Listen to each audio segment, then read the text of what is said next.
Hi, and welcome to the Feeding Hour. In this episode, we're thrilled to welcome Gabby to share her journey with feeding her newborn baby. She opens up about her birth, her pregnancy, and the invaluable support of her friends. She also shares about her breastfeeding challenges, including a nipple shield and getting help from a lactation consultant. We talk bottle-based feeding, cue-based feeding, and mimicking breastfeeding to supporting a child's natural instinct. We're so excited to have Gabby on. Thank you, Gabby, for sharing your story with us. Hi, Catherine. How are you? Hey, Abby. Good. How are you doing I today? totally switched it on us. You're supposed to say hi first. You're keeping it fresh. I love Yes. it. Love I it. love it. Oh my gosh. Okay, so today, Abby, will you introduce our guest? Yes, we want to welcome Gabby. Wait, I'm going to pronounce it wrong. Masseri. Oh my gosh. Yes. Gabby Masseri, which I should know because I went to high school with her and her husband. It's okay you don't though, because Michael changed his last name, so you know it as Small. Oh, you're right. Oh my gosh. Yeah. Also, So I it's was like, okay. wait, why is this not rolling There's off? a path. Okay. But anyways, we are so excited to have her because we were just talking and she's literally our true target audience, like fresh new mom. She has an 11-week-old Mila who's here with us today. And we're just so excited to hear her postpartum story and anything you want to share about your feeding journey.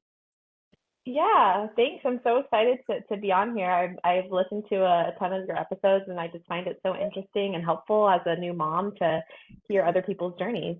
Oh, good. So, why don't you start by just telling us a little bit about yourself, your family, like where you were at, maybe going into motherhood. Happy Mother's Day. Yeah. Yeah. Thank you. Yes, happy Mother's Day as well to you, Abby. Yeah, so it's interesting. So my husband is a urologist. So he's been in his residency, and I also work at the hospital that he works at too. So we both work at UF Health Shands Hospital. And I'm in marketing though. So I don't have a healthcare background directly, but I'm a marketing manager there. So we've both been around healthcare a ton, obviously. We've been here in the Gainesville area for 5 years. UF Health Shands is a level 1 NICU, extremely amazing hospital. Feel lucky to both have delivered there and worked there and everything like that. So that kind of I think played the role into like the why I gave birth the way I did and like my whole birth journey and the feeding journey beyond that. So I can just talk about like start from birth and go forward if you want. Go for it. Sure. So basically I had a really easy pregnancy. I felt so lucky. Like I wasn't sick at all. Like I had a very easy pregnancy. And I also feel like that my providers played a role in that. They were just very chill. My OBGYN is just she's actually the interim chair here now, and she's just like so chill and awesome and like just such a professional. And he taught Michael, which was so funny. So like she knew him and everything. And then also a huge part of this is one of our best friends that Michael went to medical school with is an OBGYN attending here, and she actually delivered Mila. And it was, cool. One of our best friends, and that played a huge role into like my delivery. So basically she wasn't even working that day, and she just kind of came in, and I had like a very concierge experience because she was just in my room the whole day, and we were just like hanging out, and she was monitoring me, and very like it was like a very like elite experience. You aren't going to get that anywhere you go, really. It just happened to work out. But I would say that I started having contractions like the day before I went into the hospital, and it was the day after I had gotten my membrane sweep. And so I knew like that was potentially coming, but they weren't like super regular. But I was just like I already knew I was going to have back labor because I had an anterior placenta, and I have a pre-existing back condition. So I was like, oh my God, this is going to be tough, like this labor, like the contractions. So my friend Erica, Dr. Erica Wirt, she came to my house and did another membrane sweep that night. I went to school with her too at UF. Oh my gosh. Yeah. She went to UF. I didn't know she Yeah. became an OBGYN. That's so cool. Yeah, she is the best. She's such an amazing human. That's so But she cool. came to my house and did another membrane sweep and got me dilated from 1 to 3 centimeters that night. And then that whole night, I was like in contractions, like terrible contractions. And I woke Michael up at 4 o'clock and I was like, let's go to the hospital. Oh my gosh, that's amazing though that you got to kind of get started at home and like you knew you were progressing already before you even left your house. Exactly. So, I mean, because they tell you, like, I mean, they tell you don't go in until you can't talk through the contractions. Michael drove, I think my favorite part of the story is Michael drove to the hospital with the emergency brake on in the car, Oh my like God. not realizing it, which is hilarious because he was just like so stressed. It's so funny because when you're in healthcare, like you think like you're calm, but like when it's your person, it's Your like brain not. Oh, goes out the different. window.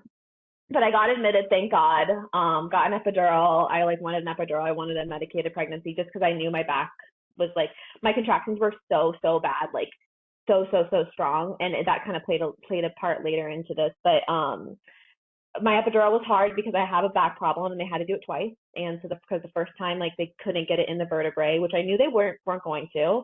Michael's looking at them like about to like say something to the doctor and be like, make the attending do it. And finally the attending just took over instead of the resident and did it. But it was a complicated one, so I don't blame the resident. Was it hard, like navigating, like knowing people at the hospital and all of that part?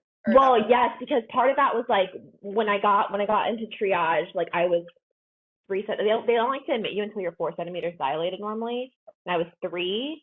But I like was having terrible labor. I was like, I'm not going home, and so we started dropping Erica's name. Like Erica's gonna be here. She's coming, and then they admit it. Like amazing, kind of like pros and cons, probably. Yeah, right? yeah. And then like the person like coming off of night shift was my husband's, one of his attendings on the urological services wife. So like we knew a lot of the people in there. But anyway, once I got the epidural, I was like chilling all day. This is like at 8 o'clock in the morning. I got that, and I ended up, kind of laboring all day, but not really, not really feeling it because I had the epidural. I didn't feel it at all. And it was my mom and my husband, and we had music playing. It was a very calm birth, and her heart rate kept decelerating throughout the day.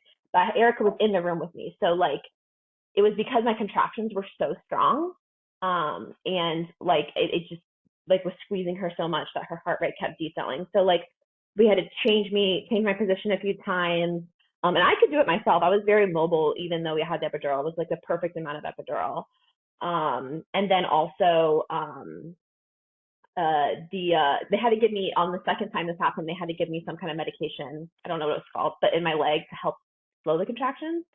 But I never got Pitocin because I never needed it. My contractions were just so strong on their own. And the 2 times she decelled was when Michael left the room and then when my mom left the room. So then we said that they couldn't leave the room because she wanted them there. That's really sweet. I love that. Yeah. So around 5 o'clock, like, I was still like only like 6 centimeters dilated. So Erica's like, okay, I'm going to be here all night. So she like took over night shift, like to cover the whole service instead of just being there for me. So she was actually getting paid for what she was doing. And then because she thought she was going to be there all night. And then 45 minutes later, I was 9 centimeters dilated. So I was ready to push. And during the labor, like we knew this might happen because of the previous decels, but like like they were getting the operating room ready, like to have a C-section, because they were getting the vacuum ready, the C-section room ready, like whatever interventions needed. But Erica was so calm through all of this, and she was like, Gabby, it's okay. Like, and it's so nice to like have that person, like your friend, like there, like who you trust so much, delivering you, because I think that like she trusted me, I trusted her to like know when the time was to like escalate further if we needed to. I think maybe any other doctor in that situation who didn't have that relationship with me would have made me have a C-section. But I pushed her out in 10 minutes, like just nonstop pushing for 10 minutes, and I got her out and so she came out, she screamed one scream, they put her on my chest for a second, and then they just took her right to the bedside to like help her, because she needed to get liquid sucked out of her lungs because she was just like so contracted. But she was fine. Her first APGAR score was like a 7, and that was like low, like in my head. I was like, ugh. And like Erica's looking at me, she's like looking at her, looking at me as she's like, stitching me up or doing whatever she was doing down there. And I'm like looking at her, I'm like, Erica, is everything okay? Because I made Michael go over there. My mom was with Yes. me.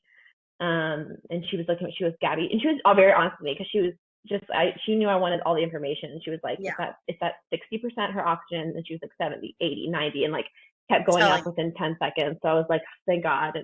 And she was fine. But I do think all of that, like now, like, and I feel like I've learned this from almost listening to your podcast, played a role into like her like latching the first Early time because you were kind of stressed in that moment. Yeah. because she was stressed and I was stressed, like after that like delivery. And Michael, honestly, Michael and my mom were way more stressed than I was because I was just like so focused on everything. And I knew she was okay, and because I really just trusted everybody in the room. But she immediately, like, you know, they put her on my chest and like trying to get her to feed like in that first like 20 minutes. And it was a golden hour. I did have a golden hour, and that was like part of like what I wanted, which was nice. But she immediately like needed a nipple shield. Like they just gave me one right in the room.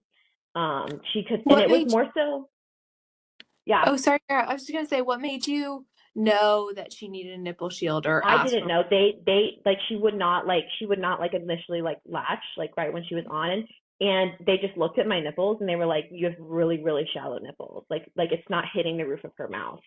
So the nipple shield like it helped extend my nipple to like hit the roof of her mouth. And then as soon as I got that, she did nurse.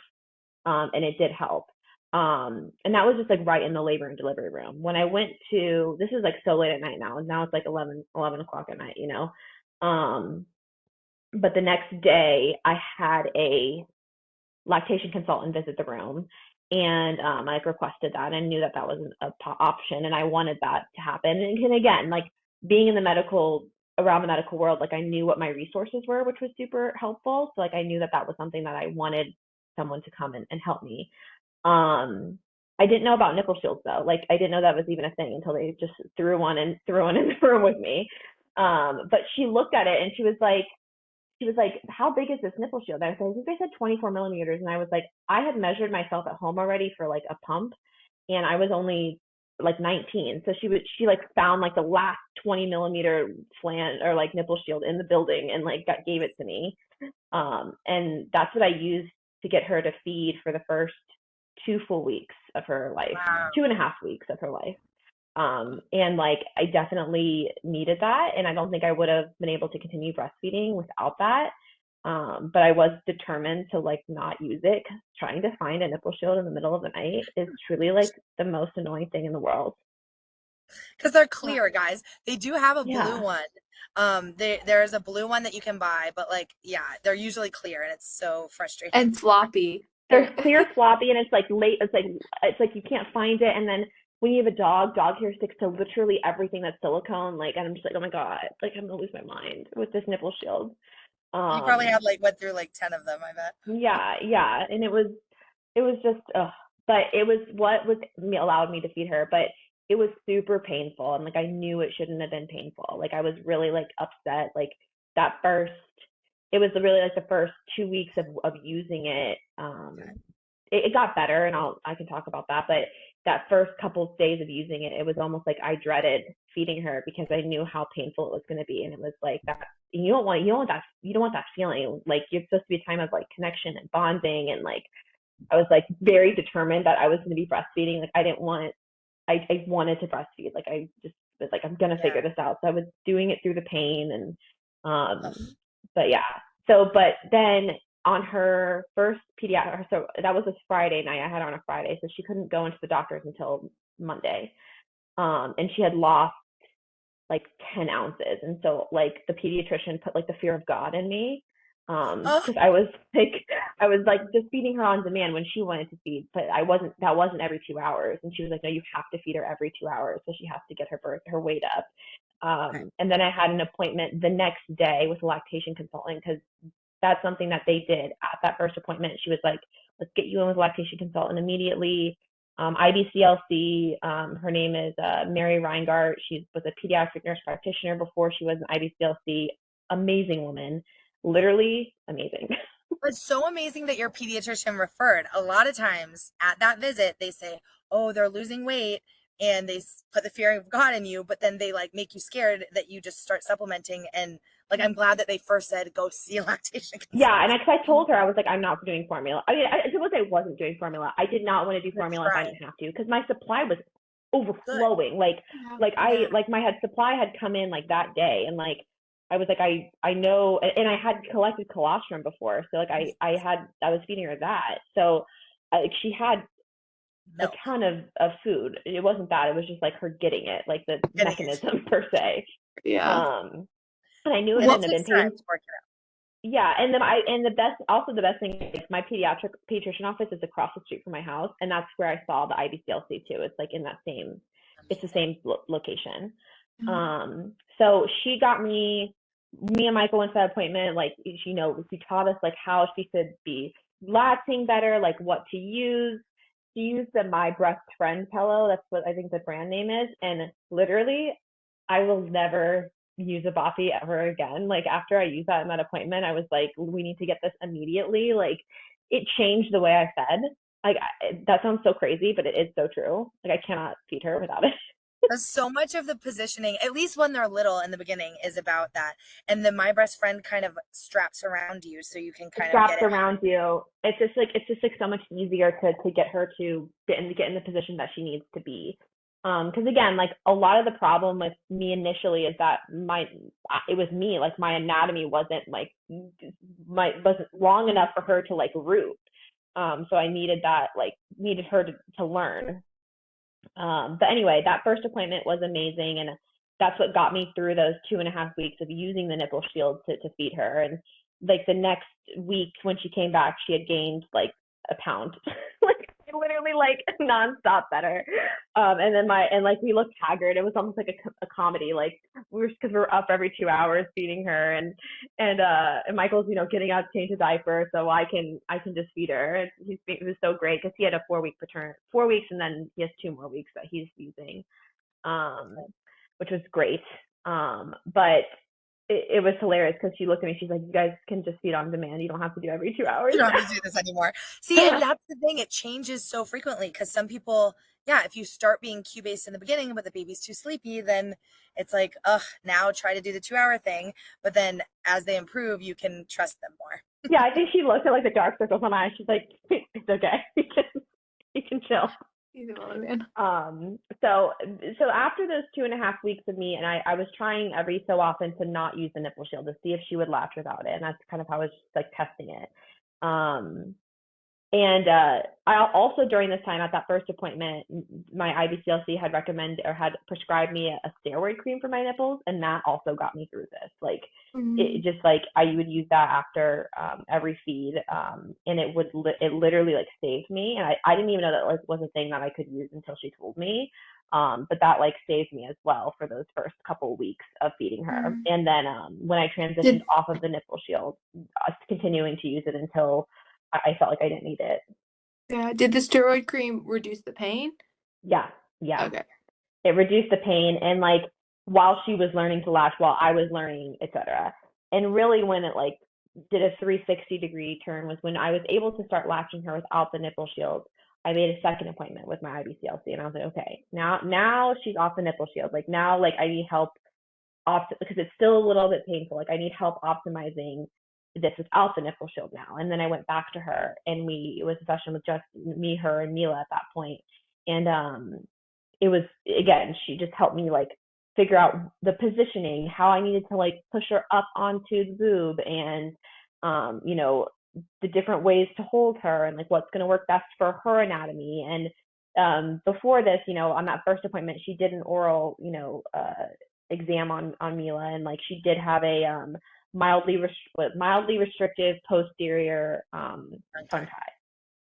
And we talked about like, do we feel like that's going to need to be taken care of, like, or do we need like to get clipped or whatever, or do we feel like we can work through it? And she said, it's really flexible. She's like, feeling around with her mouth. She's really flexible. She goes, let's see how you do these next couple weeks without the nipple shield. And by that next 2 weeks mark, we were feeding fine, and even to this day we're feeding fine, and we felt like we never needed to go further with that, because she feeds fine with it. I'm fine now without with that tongue tie still.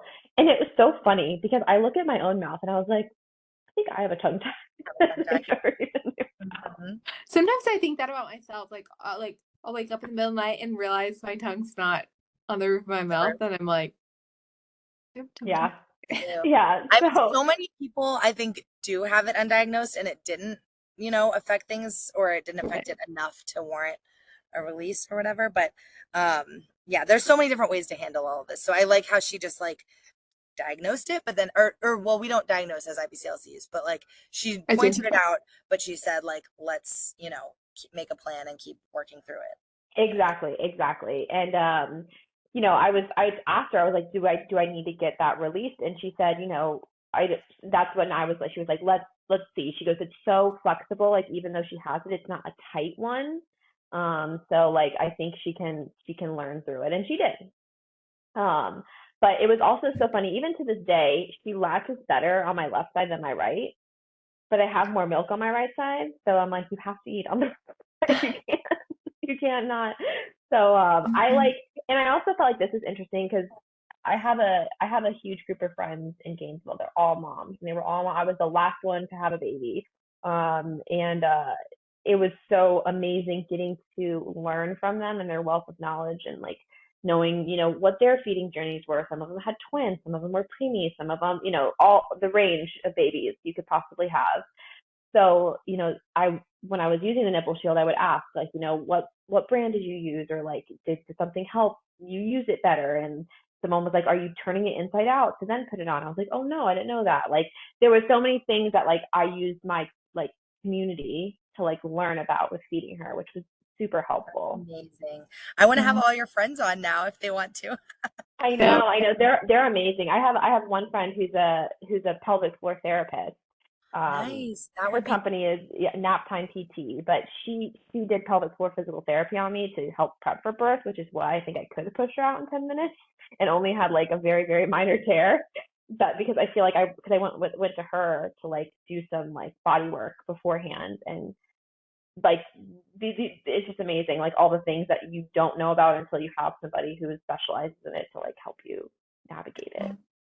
So true. Amazing. That's so helpful. Yeah. And exactly what we always talk about, like taking a village, like just having like other people around you that you've seen work through the challenges is like exactly what. But like something I do recognize is like, I feel like I'm very privileged to like know these people and to know what resources to even look for being in the healthcare community. Like, I feel like when you're not around it, or you really are a first time mom and you don't have friends that have had kids before, you don't have the people to look for. So really, I have a good friend who's pregnant now who is so good about like she's going to all these classes and doing all these different things. She went to the La Leche League meeting. Like, she's like 6 months pregnant and she's doing this because she's trying to find that community that she knows who can help her when she does have the baby. Smart. Yeah, but if you already have that built in prior to, then that's awesome as well. And yeah. And like, with feeding her, like, I thought I was gonna have to pump a ton, like because I wanted her to learn how to feed from a bottle, because I do have to go back to work on Friday. I'm like getting towards the end of my maternity leave, which is sad, and like I'm freaking out a bit because it's just been me and her.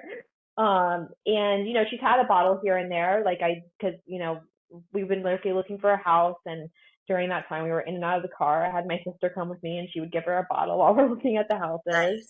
But it was all from the Haka. Like, I pumped twice. I think I pumped twice in these 12 weeks. And everything, but I have a stash of breast milk, like yay high, like because of the Haka, just like let down on the other side. I feed her on one side and I switch back and forth each feed. Wait, so the Haka, is that, Abby, can you talk about that? Yes, let me talk about the Haka. Okay, so it works for some people like this. There's different versions of the Haka, but the one I think you're thinking of is the pump one that like is long and it hangs off kind of. Yeah, and so that's actually truly, it is a breast pump because it creates suction and then it pulls. So the one, I'll just say for our listeners, sometimes it can cause an oversupply in the beginning because it can. Yeah, I didn't use that one in the beginning. On one side. You did what? I did not use that one in the beginning. I used the Use ladybug. the collectors. Okay, so the ladybugs, or there's a Boone Trove is another brand. Yeah. But there's like these little more passive milk collectors that can be good when you're like leaking from the other side anyways. And then you can collect milk, and then like Gabby said, you never have to pump. And if you're getting just collecting your extra letdowns, it's so helpful because then you don't have to find another time in your day to pump. So just with the actual pump haka, just keep in mind that it's actually also a pump. But Yeah, for sure. I think I probably use the ladybug 3 times more than I use the actual hand pump, nice. because I only use that if I like feel so engorged that like I need to like let down, and that's like if she like sleeps for longer than I expect her to or something like that.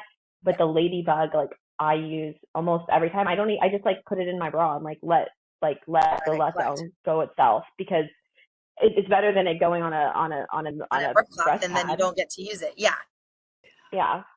And I That's just awesome. had so much of that letdown, especially in my first couple weeks when my supply was like trying to figure itself out. That most of the collection I have in the freezer now is from those first like 5 weeks. And talking about going back to work, I love to tell people, they're always shocked when I say this, but it seems like maybe you know this. Like, you don't have to have this humongous freezer stash. The fact, like when you said like, yay, hi, this much milk, like that's all you really need. You need like, 3 ounces per feeding for the amount of time that you're going to be gone. And then the next day when you go to work, you're going to pump. So then you'll Exactly. replenish. That's what I was thinking. I like stopped because I wanted just to try the pump, because I didn't want to go to work not even knowing how to use it.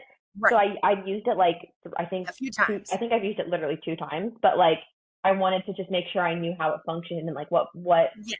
settings worked best for me. So I just did it really for that reason.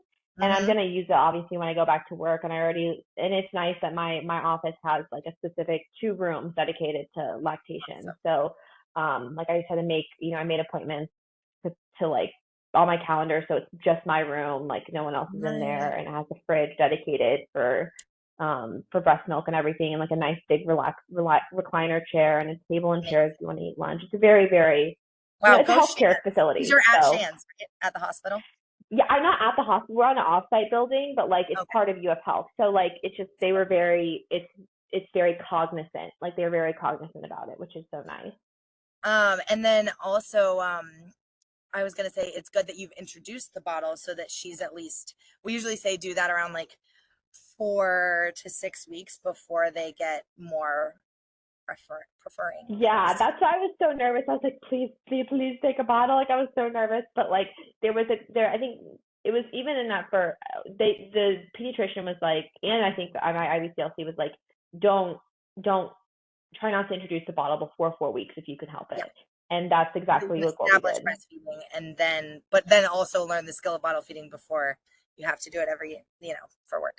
Exactly. And luckily, like when I gave her that bottle, I think around like 4 or 5 weeks, she just took right to it, I was grateful. So, and it is nice. Like I think there was like 1 or 2 times where like I was just so exhausted. My postpartum was honestly like out of all the things of pregnancy, birth, postpartum, I think that first 2 weeks, 3 weeks is like the hardest for me. So just like even having I think I did give her a bottle one time in like that first 3 and like on that 3rd week, because I was just like so exhausted, and Michael was just like, let me just feed her.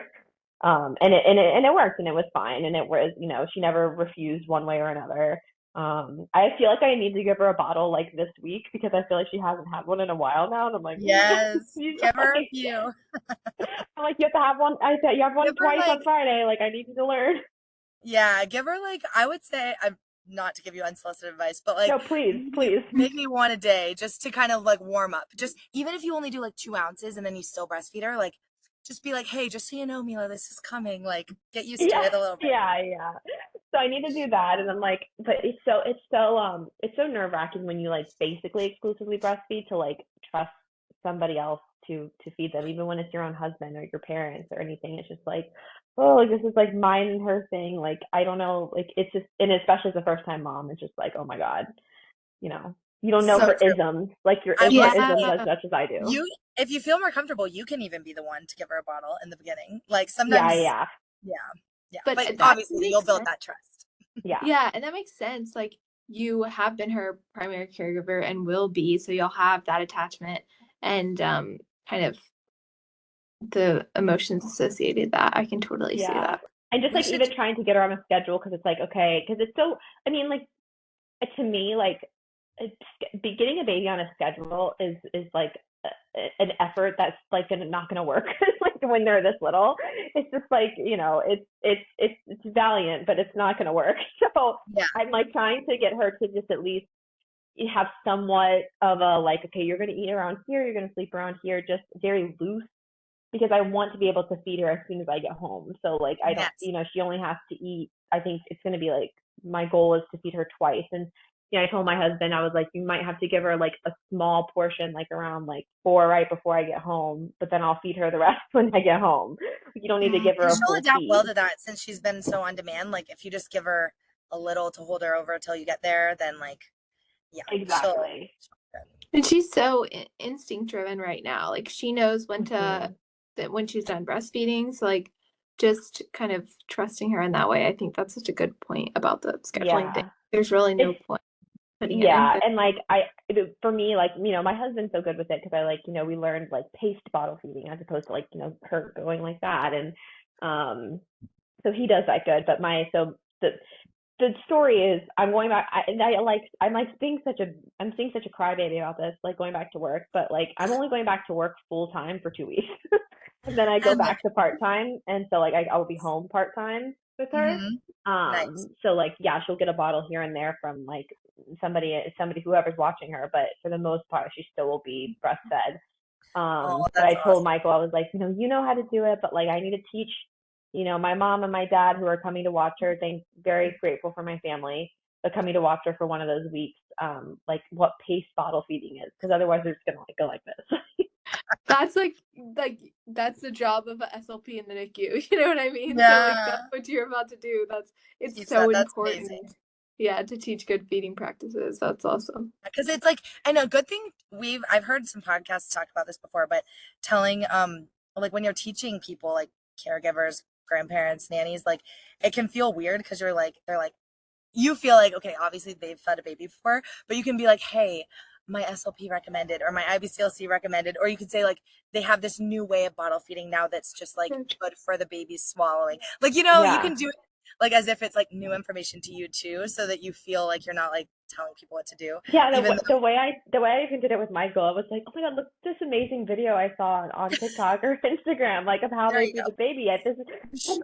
It works. Exactly. Helps with a visual representation, super helpful too. Yeah. Oh Wait, my can we gosh. go like not to go on a sidebar, but can we go a little bit into paced bottle feeding? Because honestly, I don't Yeah. think that we've discussed it Talked about it. You're right. We on the haven't mentioned it. podcast. Um, You want to discuss it, Gabby, Abby? Because you want to I tell only it? done it. I I've only done can. it like twice. Okay. Oh yeah, that's true. You haven't given a lot of bottles yet. Okay, so the idea is that when babies are swallowing, if we have them like in the crook of our elbow, um, and like just like you said, like having the bottle vertically pointing down their throat, that is like as if we were like chugging, like after a long run, like really chugging water, Guzzling. you know, guzzling down. And so that makes them kind of have to work hard when they're new, they're trying to coordinate breathing, sucking, swallowing. So it's better if, you know, breastfeeding is like how they're designed to feed. So even if you are bottle feeding, we want to mimic breastfeeding. So turn them on their side, like how they would be belly to belly with the mom. But positionally, if they're in your lap, you can put them up on your knees. Like if your knees are up in front of you, you can put them on their side so that you can like support their back with your forearm, and then you can hold the bottle in the other hand, kind of like you're holding a pencil if you can do it that way. But you kind of hold near the tip of the bottle. Um, and then you can really control the nipple into their mouth, point it up to their palate, which triggers their sucking reflex, and then you can kind of easily get their lips to flange out around the bottle. And then the pacing comes in where you're kind of watching your baby's cues. So as you let them latch onto it, then as they're sucking, you have the nipple filled with milk. So some people make that mistake where they're like tipping it down and the nipple is not filled with milk, and then the baby's getting too much air. But you fill it up, you let them suck, and then when you see them take a pause, you kind of go down. and tip the milk down, but you leave the nipple in their mouth. So there's a lot of good videos on this if you look it up online. And people will explain it. But I think it's just cool to understand, like, you're trying to get them on their side so that they're swallowing, like their neck is parallel to the ground. And then you're trying to tip the milk down to give them time to kind of coordinate breathing.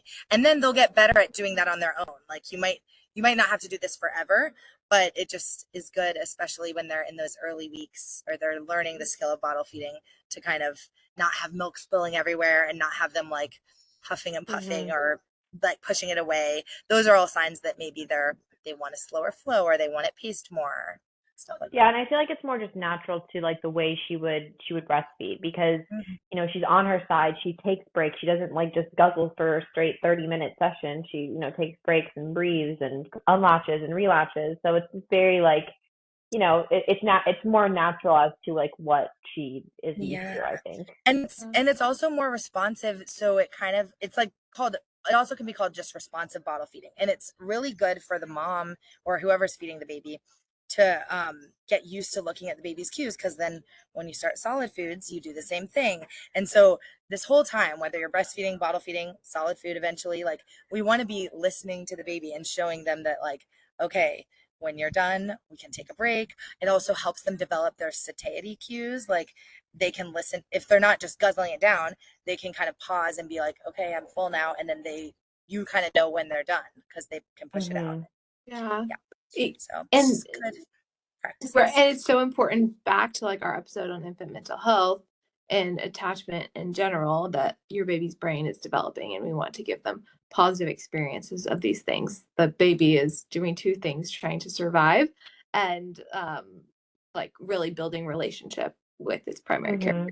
So and even with like the positioning for that, like I have like found, because like, you know, I've done it maybe a couple times. Michael's honestly given her a bottle more than I have, because if I'm feeding her, I'm just gonna breastfeed her.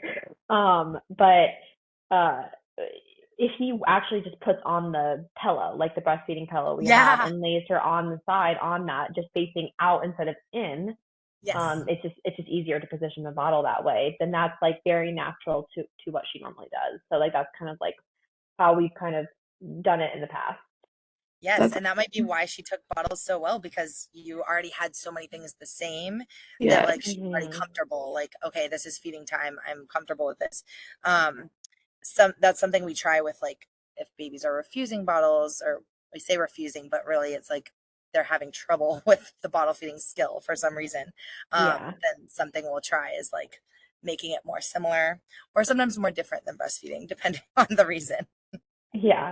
But yeah, trying to make it comfortable for them. And changing as little variables as you can, you know. So if you're going to change the feeder, keep everything else the same, or great way to say it. Yes, exactly. What I'm going to tell everybody, like the people who are watching her while I'm working, is, you know, if she started, like, there's this like chart that they give you. They give you a lot of good resources too at the hospital. Like, and I have a lot of them on our fridge still. Like, and I still have the feeding one up there, because like I want everybody who's watching her to know, okay, when she's doing this cue or this cue, she's probably getting hungry. So don't wait till she's screaming to warm up a bottle. Like preemptively warm the bottle for her to take it. So like it's a lot more like a learning for people who don't like take care of her a lot. But I think that those resources are really helpful. So even if you're a mom who has those and you're like, oh, like I know, don't throw them away, because other people might. Other people might need them. And she's so lucky to have such a like attuned mom like you, to just even be worrying about telling everyone about it. You know, like that's such a mental load of mothers that I think goes unnoticed. But I think it's so helpful and helps your baby transition to having other caregivers. And I feel like I was so nervous to leave my baby the first time, and I feel like having someone where I could like not feel crazy just telling them all the things and writing all these lists, like it does help. It's lucky that like the people who are watching her are my family, so they know I'm type A already, so like they know that like I'm like a little crazy, so and they can send you the pictures, they can tell you she's doing well. Yeah. But I was just talking to my mom. I was with my mom for Mother's Day yesterday. Mother's Day was, I don't know when this is airing, but Mother's Day was yesterday when we're recording this. But a lot of people have told me, and like I find this to be as a type A person, this is a big compliment to me. But the most calm I've ever been in my life is being a mom. So like, I don't know why that is, but it just is, and I do feel like that translates into like her and her energy and like how she is. And if you're calm, your baby will be calm for the most part. Not always, but for the most part. Yes. Oh my gosh. That's so true. I think unless there's Yeah. like a medical thing going on, like I feel like they really can feel our energy. And like, even if you're working through a struggle, like with the nipple shield in the beginning, like you sounded like you were just like, I'm taken care of. I have the resources. Yeah. We'll figure this out, even if it takes time. Like having those mantras of just like, we're going to get through this. Like, did you think breastfeeding was going to be really hard in the beginning, or were you surprised? So my mom, so this is the other thing, like, I feel like with the generation above us, like, mom was like, oh yeah, I just breastfed you guys, it was easy, like, no big deal, like, and I was like, she was like, yeah, it hurt. I was like, I'm not supposed to, like, all these different things that you learn, like, now, but I knew, I really didn't know what to expect. I was really, like, had all the resources, I knew, like, all the things I could do, but I didn't know what direction it was going to go, and, like, I'm not gonna, like, I'm not gonna sugarcoat it. That first, like I would say, even the 2 weeks using the nipple shield and the 2 weeks off the nipple shield, that first month of feeding her was exhausting and hard. And there was nights where I was crying, and just this is so difficult. But if you want to breastfeed, I believe that is best. However you want to feed your child, like feed your child however the way that you want to as a mom. But for me, I really wanted to breastfeed, so I like knew I could push through it. So it was like a big mental game of like telling myself like I can do it, I can do it. I have the resources I need. I have an amazing, husband, amazing partner who's helping me like in all the other ways that he can help me, being super supportive. I have my community. So I think just like kind of really sitting with yourself and telling yourself like if you want to do this, you can do it is very powerful. So like listening to your own self is I think really important. So, okay, we always ask at the end, what would you tell a mom who's struggling? So is that what you would say? Or what? Yeah, listen to yourself. Like if you like you know your body the best, and you know your child's best, like innately. Like yes, all these resources are there to help you, and I utilize so many of them, but in the end of the day, like I feel like listening to like what my body was telling me, what Mila was telling me was the most helpful. So I think that's what I would say to new moms for sure. Yeah, you're the only one there for every single feeding. Exactly. If you know what is best. But I guess I'll just add this really quickly. I know you guys have to go soon, but Abby, you were saying that like so Mila, today was day 10, and I was like a little bit freaking out that she hadn't pooped in 10 days. But my pediatrician kept saying it's very normal for breastfed babies to not have a bowel movement for like up to 2 weeks. And then my mom was like, with you, like I had a time with you where it took 10 days. And so I was like braced and ready to call the pediatrician today. And then like an hour before the podcast, she pooped. And then she pooped right before we started recording. Amazing. Oh my gosh. Yeah, I feel like that whole side of things is a thing I've been learning myself with my daughter a lot about that. And I feel like we should do even more podcasts about that. I should find some people that probably know even more than me about it, but I feel like, oh my gosh, like there's a body work piece to it. There's like you said, there's variations of normal. Yeah, but, body massage. And I have no idea if this helped, so don't quote me on this. But I got prune juice and I drank it. And I was like, okay. I was like, I hope this helps. And I like chugged it the last 2 days, and then today she pooped. So maybe that helps. Maybe. There we go. Oh my gosh. Well, good luck with the transition back to work. Thank you. And everything. Thank you so much for sharing your story with us. So fresh postpartum. Yeah. Of course. And thank you guys for having this podcast. I mean, truly, as a new mom, like it's so amazing hearing everybody's different from their birth stories, their feeding journeys. Like it's just so helpful just to even like take bits and pieces of it, and even like reflect on my own birth and her own like, and like, oh well, she probably has this, probably is struggling with this because of X, like, and I think I didn't even think about. Yeah. Awesome. Well, it's so cool to hear from like just like, I mean, you're in healthcare, but but just like a mom, you know, Yeah. who's actually living it. And like we said in the beginning, you are like you're the expert right now. The primary Yes, target. Yeah, and we were saying like we've had a lot of like SLPs on and different people on, but we really want to hear just moms who like you, like Yeah. didn't really feel like you knew too much about breastfeeding before, and then like how you still were able to navigate those struggles, or even people who were like, you know what, yeah, however it ended up, like Yeah. so if you know anyone, if anyone who's listening knows someone who'd be good to have on a different story that we haven't heard before, or if any of your Gainesville friends want to come on, let us know. Yeah, I'll definitely share. I'll share it in the group, but there's a couple people that I know, like, you know, from my friend who's a pediatric, or no, she's not pediatric, but a pelvic floor PT, to my, Yes. you know, I have a couple friends who, I had a friend who had 24-week-old twins, NICU 24, who are thriving now. They're 4 or 5 now, who are thriving. I want to hear her story. Oh my Yeah, gosh. she's a nurse herself, and you know, she's amazing. I definitely will share this and see if anybody wants to come on. But yeah, I really appreciate you guys and you keeping on doing this. I love it. So Thank you keep going. guys so much for listening.